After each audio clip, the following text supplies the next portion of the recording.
자, 이제 오늘 우리에게 주시는 하나님의 말씀 함께 보시겠습니다. 마가복음 6장 7절로 13절까지 말씀입니다. 예, 우리 한 절씩 교독하여 읽겠습니다. 12제자를 부르사 둘씩 둘씩 보내시며 더러운 귀신을 제어하는 권능을 주시고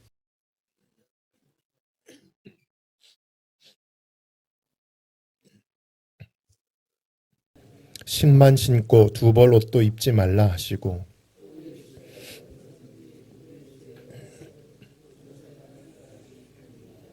어느 곳에서든지 너희를 영접하지 아니하고 너희 말을 듣지도 아니하거든 거기서 나갈 때에 발 아래 먼지를 떨어버려 그들에게 증거를 삼으라 하시니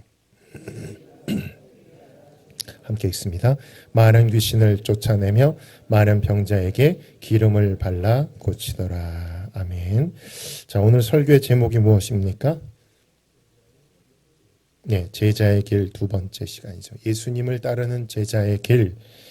이 제자의 길이란 만만한 게 아닙니다. 예수님께서 그렇게 말씀하셨죠. 여우도 굴이 있고 제비도 자기 집이 있는데 인자는 머리 둘 곳이 없다고. 그렇게 말씀하시는 길이 바로 이 제자의 길입니다. 우리는 다 제자로 부르심을 받았는데 이 제자로서 우리가 어떤 리더십을 가져야 할까? 어떤 원리로 사역해야 할까?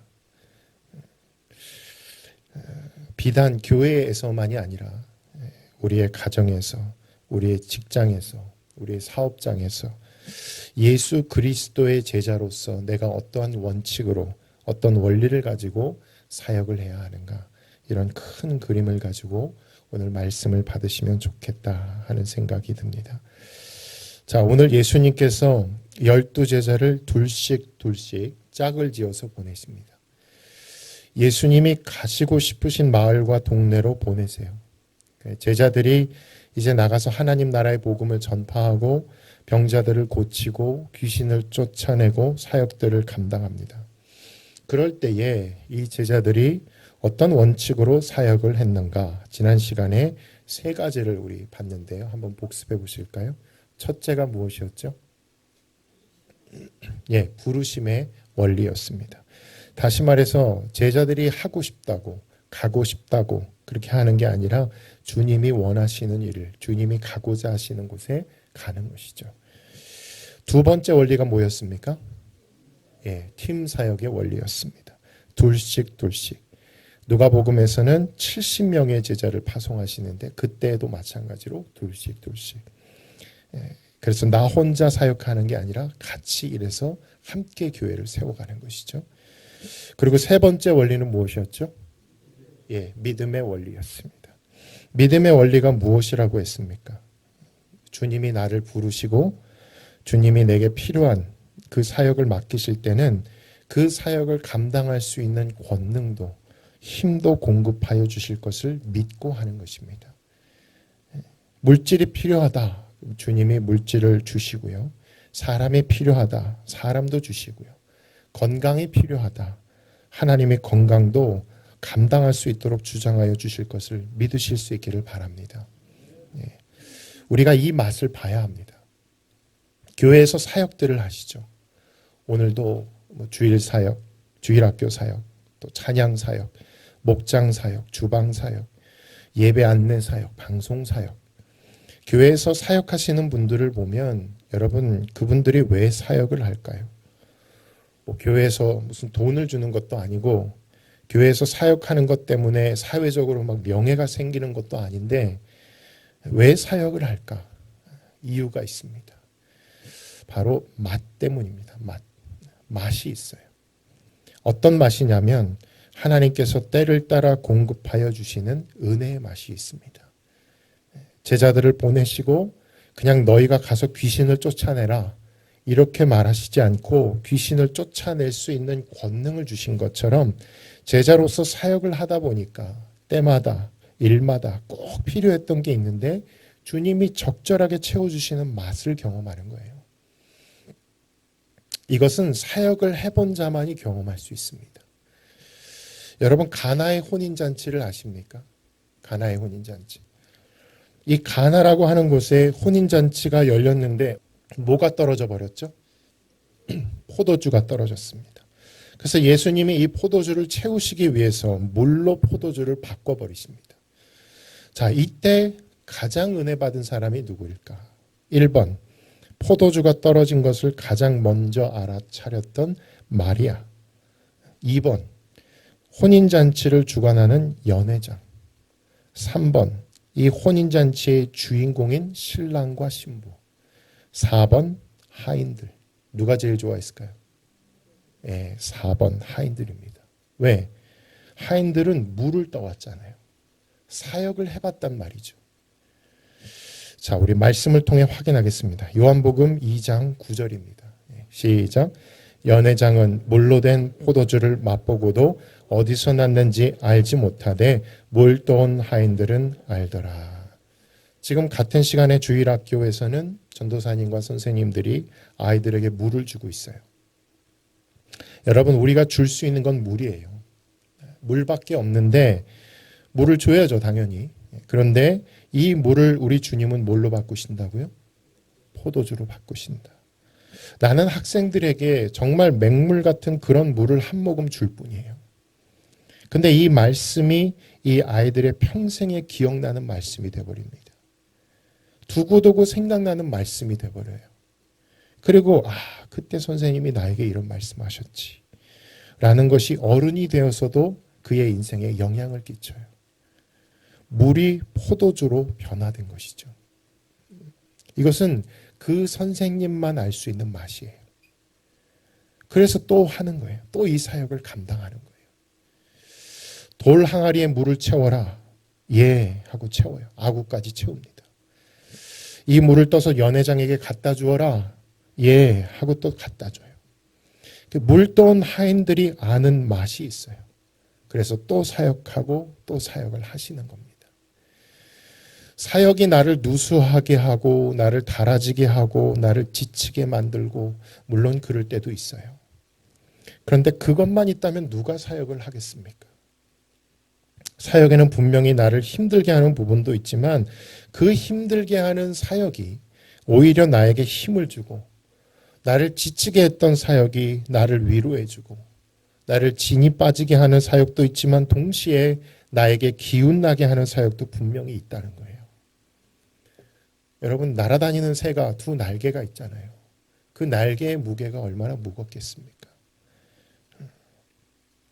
그런데 그 두 날개가 있기 때문에 새는 공중으로 비상할 수 있는 그런 역설이 있듯이 분명히 사역은 나를 힘들게 하고 지치게 하는 부분도 있지만 그럼에도 내가 이 사역을 놓지 못하는 까닭은 이 사역이 나에게 주는 유익이 있기 때문에 그렇습니다. 제자들이요, 복음도 전해야 되지, 병자들도 고쳐야 되지, 귀신도 쫓아내야 되지. 얼마나 바쁩니까? 얼마나 힘들겠어요. 근데 오늘 주님이 뭐라고 말씀하셨냐면 귀신을 쫓아낼 수 있는 권능도 주시겠다라고 말씀하시는 거예요. 내가 물을 떠서 갖다 줄 때, 내가 물을 채울 때 주님이 그것을 놀랍게 하나님의 권능을 덧입혀 주신다. 여러분, 이 맛을 보셔야 또 사역을 감당할 수 있습니다. 주님이 때를 따라 적절하게 나를 채우시고 공급하시고 또 내가 이 사역을 감당할 수 있도록 세워주시는 그런 맛을 경험하여 기쁨으로 사역을 감당하는 저와 여러분 되시기를 바랍니다. 예. 자, 지난주에 이어서 오늘도 제자의 사역 원리 남은 두 가지를 나누겠습니다. 자, 네 번째 사역 원리, 저는 이것을 이렇게 제목을 붙였습니다. 먼지 털기. 한번 저를 따라 하실까요? 먼지 털기. 예, 제자는 어떻게 사역하는가? 먼지를 털면서 사역을 해야 된다는 거예요. 자, 예수님이 하신 말씀이에요. 오늘 본문 11절 한번 읽어보시죠. 시작. 어느 곳에서든지 너희를 영접하지 아니하고 너희 말을 듣지도 아니하거든 거기서 나갈 때에 발 아래 먼지를 털어버려 그들에게 증거를 삼으라 하시니. 참 의문점이 되는 본문이에요. 제자들이 나가서 사역을 하는데 제자들을 영접하지 않는 사람들이 있을 거라는 거예요. 아니, 주님이 부르셔서 주님이 보내셔서 일을 감당하면 100이면 100 사람들이 다 마음을 열고 받아들이고 은혜 받고 그렇다면 얼마나 좋겠습니까? 오늘도 제가 이 자리에 서서 말씀을 전할 때 모두가 다 맑은 눈으로 저를 바라봐 주시면 얼마나 좋을까요? 그런데 아기 잘도 잔다. 잘 주무시는 분도 계시죠. 제가 중등부에서 전도사 사역을 한 적이 있는데 예배 시간에 아주 풍경이 과간이에요. 대놓고 핸드폰만 보는 아이들도 있고 예배 시작부터 끝까지 계속 옆에 아이와 막 낄낄거리면서 장난치는 아이도 있고 또 처음부터 그냥 계속 엎드려 자는 아이도 있고 나는 전도사님이 뭐라고 하든 관심 없어요. 나는 내 멋대로 할 거예요. 대놓고 저를 거절하는 아이들. 그럴 때 어떻게 해야 하는가? 나를 영접하지 않고 나를 받아주지 않고 나를 거절하는 것. 사역을 할 때 제일 힘든 부분이 바로 이런 부분입니다. 정말 주님의 부르심을 받잡고 내가 사역을 하는데 거기서 거절감을 느끼는 거예요. 목장원들이 나를 거절하는 것 같고 교회 식구들이 나를 거절하는 것 같고 직장에 가서 거절받는 것 같고 사람들이 나를 거부할 때 나를 받아들이지 않고 적대시할 때 어떻게 해야 하는가? 이런 생각이 들 거예요. 내가 이 사역만 아니면 이런 소리 안 들어도 되는데 내가 이 사역만 아니면 이런 대접 받을 필요가 없는데 내가 이런 스트레스 받을 필요가 없는데 이때 가장 중요한 게 뭐라고요? 먼지 털기. 다시 한번 따라서 하실까요? 먼지 털기. 여러분 집에서 또 일터에서 먼지가 쌓이는 거 본 적 있으세요? 먼지가 쌓일 때 소리가 납니까? 안 납니까? 안 나죠. 소복소복 조용하게 먼지가 쌓입니다. 오늘 아침에 먼지를 닦았어요. 그러면 내일은 먼지가 없겠죠? 아니요. 또 먼지가 쌓입니다. 사역을 하다 보면 소리 소문 없이 먼지가 쌓여요. 스트레스가 쌓여요. 울분이 쌓여요. 눈물이 쌓이고요. 외로움이 쌓여요. 이 사역만 아니면 나도 케어받을 텐데. 이 사역만 아니면 나도 좀 쉴 텐데. 비둘기가 한 마리가 있었대요. 이 비둘기가 정말 마음에 드는 암컷 비둘기를 만난 거예요. 그래서 비둘기에게 프로포즈를 했네요. 근데 나랑 결혼합시다 했는데 암컷 비둘기가 거절한 거예요. 이 수컷 비둘기가 시리에 빠졌습니다. 식음을 전폐하고 끙끙 앓아요. 수컷 비둘기를 보다 못한 옆에 있던 참새 친구가 이런 얘기를 해요. 친구야, 너 눈 한 송이의 무게를 아니? 아니 하늘에서 내리는 눈이 무게가 얼마나 가는지 내가 알게 뭐야. 별거 아니겠지. 친구 참새가 이렇게 얘기를 해요. 나도 어느 날 큰 나뭇가지에 앉아 있었단다. 눈이 내리기 시작했고 사뿐사뿐 조용히 눈이 쌓이더구나. 심심풀이로 눈송이 수를 세기 시작했어. 874만 1951송이. 874만 1952송이. 아무 일이 일어나지 않았지. 그런데 874만 1953송이가 그 나뭇가지에 내려앉자 그 큰 나뭇가지가 부러졌단다. 비둘기가 눈이 커졌어요. 뭐? 별것도 아닌 눈송이에 그 큰 나뭇가지가 부러졌다고? 그렇다면 나도 딱 한 번 프로포즈하고 거절받았다고 낙심하지 말고 또 해봐야 되겠다. 결국 비둘기는 처녀 비둘기에게 12번의 프로포즈 끝에 승낙을 받았다라고 하는 눈물 없이는 들을 수 없는 이야기가 있습니다. 여러분, 먼지 하나 쌓이는 게 뭐가 그렇게 대수겠어요? 그런데 이 먼지가 제가 예전에 전도사로 사역할 때 교육자 사무실에 이 공용 컴퓨터가 한 대가 있었어요. 근데 컴퓨터가 맛이 간 거예요. 아무리 파워 버튼을 눌러도 이게 안 들어와요. 그래서 본체를 들고 대리점에 갔죠. 이 컴퓨터가 작동을 안 한다. 그랬더니 기사가 이제 본체 뚜껑을 딱 열고 에어건이라고 하죠. 바람 막 부는 거. 그걸로 바람을 불어서 막 털어내는데 거기서 먼지가 어마어마하게 나오는 거예요. 그 먼지를 싹 털고 난 다음에 본체 커버를 끼우고 전원을 켰는데 어떻게 됐을까요? 네, 거짓말처럼 잘 들어와요. 그러니까 이 컴퓨터의 CPU, 램 용량 이런 게 문제가 전혀 아니었던 거예요. 컴퓨터가 아무리 좋아도 뭐가 쌓이면 먼지가 쌓이면 874만 1953번째 먼지가 쌓이는 순간 컴퓨터가 작동을 멈춰버린 거예요. 오늘 예수님의 제자들에게 뭐라 그러냐면 너희가 나가서 사역하려고 할 때 먼지를 털어버리라는 거예요. 누군가가 너희를 거절하고 너희를 받아들이지 않고 그럴 때마다 빨리빨리 먼지를 털어내라. 여러분이 털어내야 할 먼지가 있죠. 서운함의 먼지, 섭섭함의 먼지입니다. 단톡방에 내가 기도 제목을 올렸는데 아무도 반응을 안 하네요. 아멘을 안 하네요. 내 생일인데 알아주질 않네요. 축하해 주질 않네요. 학생들에게 정성껏 말씀을 준비해서 전하고 있는데 이 녀석들이 반응이 없네요. 그렇게 열심히 사역하고 봉사했는데 결국 돌아오는 건 오해고 상처네요. 여러분, 만사가 내 뜻과 내 계획대로, 내 의지대로 되지 않습니다. 그럴 때마다 먼지가 와서 하나씩 하나씩 쌓여요. 이것도 섭섭하다. 저것도 섭섭하다. 이것도 싫다. 저것도 싫다. 874만 1953번째 서운함이 쌓이는 순간 당신의 모든 기능은 멈춰버릴 것입니다. 깊은 영적 침체에 빠질 수 있어요. 그래서 주님이 말씀하시는 거예요. 털어내라. 털어내라. 바울은 어땠을까요? 사도 바울도 사역하다 보면 거절당할 때가 있어요. 우리 사도행전 13장 50절 51절 한번 읽어보시죠. 시작.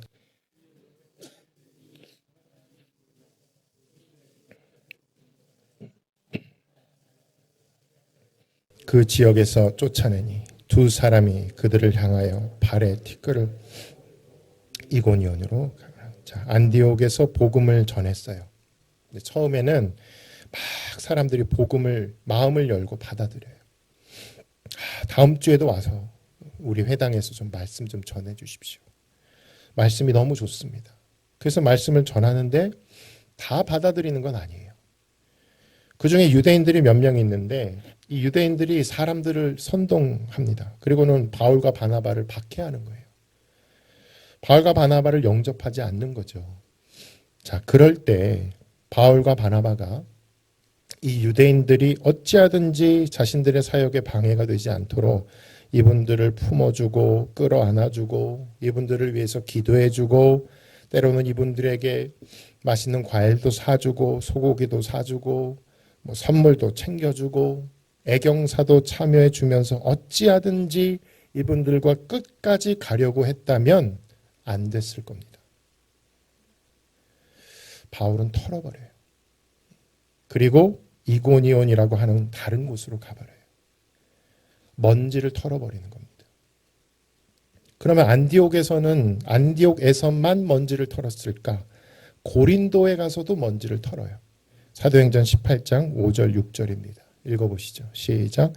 바울이 하나님의 말씀에 붙잡혀 유대인들에게 예수는 그리스도라 밝히 증언하니 그들이 대적하여 비방하거늘 바울이 옷을 털면서 이르되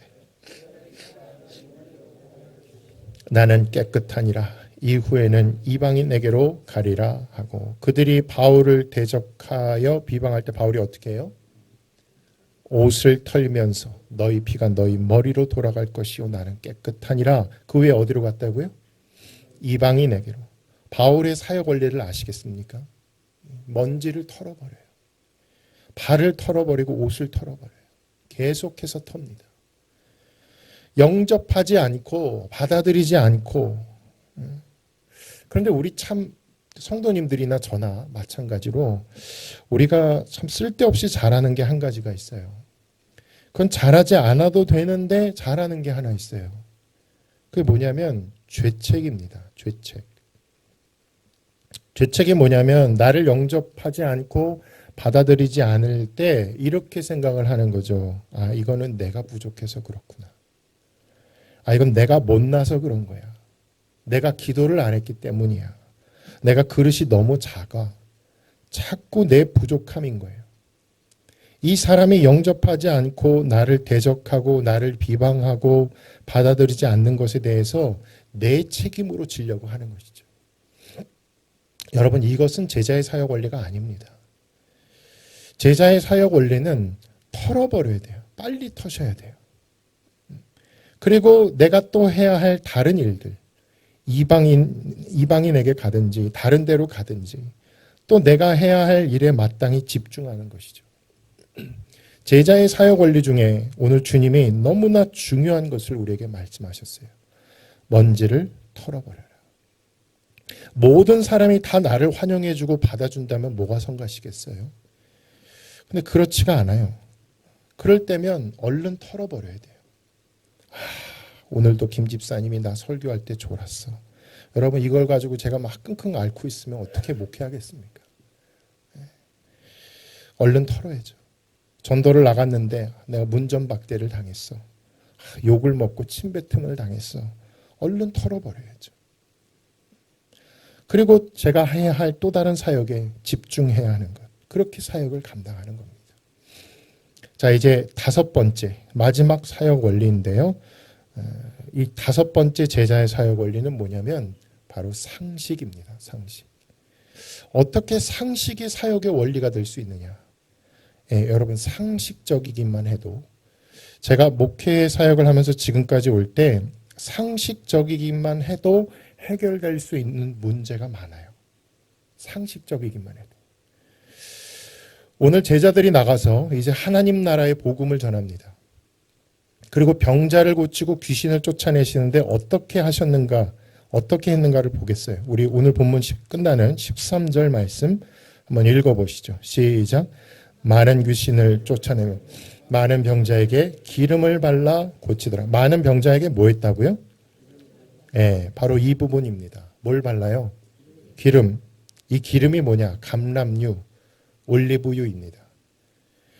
당시에 이 감람유는 상처를 소독하고 치유하는 데 썼던 약이었어요. 이걸 발랐다는 거예요. 아플 때 올리브유를 바르는 건 당시에는 상식입니다. 그 상식적인 일을 했다. 감기 환자에게 해열제를 먹이고 또 지금 몸이 뻐근하신 분들에게 물리치료받게 하는 건 지극히 상식적인 거예요. 그걸 하면서 기도했을 때 역사가 나타나기 시작했다는 것이죠. 예수님의 비유 중에 선한 사마리아인의 비유가 있어요. 이 선한 사마리아인이 길을 가다가 강도를 만나 피 흘려 쓰러지고 있는 사람을 발견합니다. 그 상처를 치유할 때 썼던 게 기름입니다. 자, 누가복음 10장 34절 말씀 읽어보시죠. 시작. 가까이 가서 기름과 포도주를 그 상처에 붓고 싸매고 자기 짐승에 태워 주막으로 데리고 가서 돌보아 주니라. 야고보 사도도 마찬가지예요. 야고보서 5장 14절 시작. 너희 중에 병든 자가 있느냐? 그는 교회의 장로님들을 청할 것이요 주의 이름으로 기름을 바르며 그를 위하여 기도할지니라. 기름을 바르며를 생략해도 말이 자연스러워요. 그들은 주의 이름으로 기도할지니라. 문제가 없죠. 그런데 기도하되 뭐라고요? 기름을 바르고. 기름 바르고라는 말은 지극히 상식적인 행동입니다. 지금 열이 펄펄 끓는데 해열제 먹이고 기도하라는 얘기거든요. 파스 붙이고 기도하라는 얘기거든요. 침 맞아가며 기도하라는 얘기예요. 의사 선생님에게 가서 정확한 진단받고 기도해라. 약이 필요하면 약을 먹어가면서 기도해라.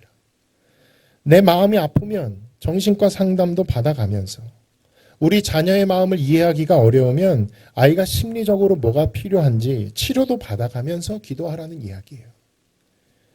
제자의 사역 원리, 상식입니다.